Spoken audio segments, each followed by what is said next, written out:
علامہ شامی رحمۃ اللہ علیہ بہت بڑے فقیہ گزرے ہیں علماء احناف میں، اور علماء نے ان کو خاتمۃ المحققین کا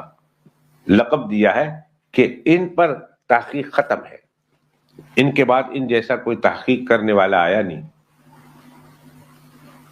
انہوں نے اپنی کتاب لکھی ہے رد المختار، در مختار پر انہوں نے شرح لکھی ہے، اس میں لکھتے ہیں کہ موجودہ دور کے، وہ آج سے 200-250 سال پہلے گزرے ہیں، شام کے تھے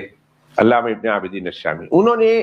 فتاوی شامیہ میں اس کتاب میں جو ان کی مشہور کتاب ہے، بہت کتابیں لکھی انہوں نے، اس کتاب میں انہوں نے لکھا ہے کہ ہر مسلمان کو چاہیے، موجودہ دور کے ہر مسلمان کو چاہیے کہ ہر مہینے میں، اور میں کہتا ہوں ہر مہینے میں نہیں، 2 مہینے میں، 3 مہینے میں، موقع بموقع اپنے ایمان کی تجدید کر لینی چاہیے، اپنے ایمان کو کلمہ پڑھ کر دوبارہ اپنے ایمان کو نیا کر لینا چاہیے۔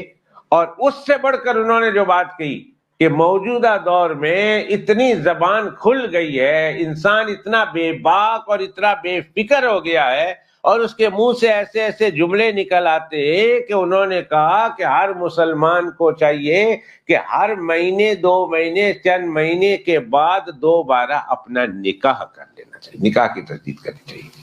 نکاح کی تجدید، اس لیے کہ اس طرح کے جملے جو مسلمانوں کے منہ سے نکل جاتے ہیں، اعمال بھی ضائع ہوئے، ایمان بھی ضائع ہو گیا۔ جب اعمال ضائع ہو گئے تو الگ چیز ہے، ایمان ضائع ہو گیا اور پھر دوبارہ آپ نے اسی عورت کے ساتھ رہنا ہے تو پھر تجدید نکاح کرنا پڑے گا، تجدید نکاح کرنا پڑے گا۔ آپ نے ایک حدیث پاک سنی ہوگی کہ جناب رسول اللہ صلی اللہ علیہ وسلم نے ایک حدیث میں ارشاد فرمایا کہ قیامت کے قریب ایسا زمانہ آ جائے گا کہ لوگ اپنی بیویوں کے ساتھ زنا کریں گے، اپنی بیوی کے ساتھ، پر بیوی کے ساتھ تو زنا نہیں ہوتا، جو ہوتا ہے نکاح کے بعد تو زنا نہیں ہوتا اپنی بیوی کے ساتھ، زنا تو غیروں کے ساتھ ہوتا ہے، جس کے ساتھ نکاح نہیں کیا ہو اس کے ساتھ ہوتا ہے تو اس کو کہتے ہیں زنا۔ اور اپنی بیوی کے ساتھ جو ہے وظیفہ زوجیت ادا کر رہا ہو آدمی، اس دیواجی زندگی کا وظیفہ ادا کر رہا ہو تو اس کو زنا نہیں کہتے۔ لیکن اللہ کے پیغمبر علیہ السلام نے فرمایا قیامت کے قریب لوگ اپنی بیویوں کے ساتھ زنا کریں گے۔ بیویوں کے ساتھ زنا کرنے کا کیا مطلب؟ علماء نے اس کے بڑے عجیب و غریب مطلب بیان کیے،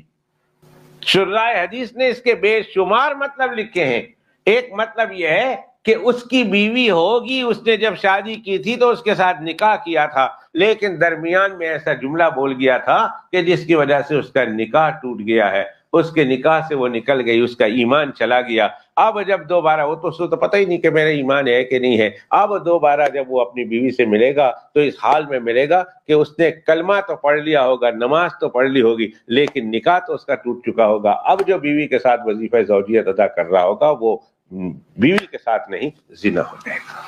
علامہ ابن عابدین الشامی رحمۃ اللہ علیہ فرماتے ہیں چاہیے کہ گاہے بگاہے ایمان کی بھی تجدید کرے اور گاہے بگاہے اپنے نکاح کی بھی تجدید کرے، نکاح کی بھی تجدید کرے۔ اب میں اور آپ سوچتے ہوں گے یار اب ہم نے پھر ہال بک کرانا ہے، پھر 500,000 آدمیوں کو بلانا ہے، پھر دلہن کے لیے لباس خریدنا ہے، پھر یہ تو بہت برا لگے گا کہ ہمارے بچے ہی اچھا اچھا لباس پہن کر کہیں گے ہم بھی اپنے ابا امی کی شادی میں تھے، بہت برا لگے گا نا۔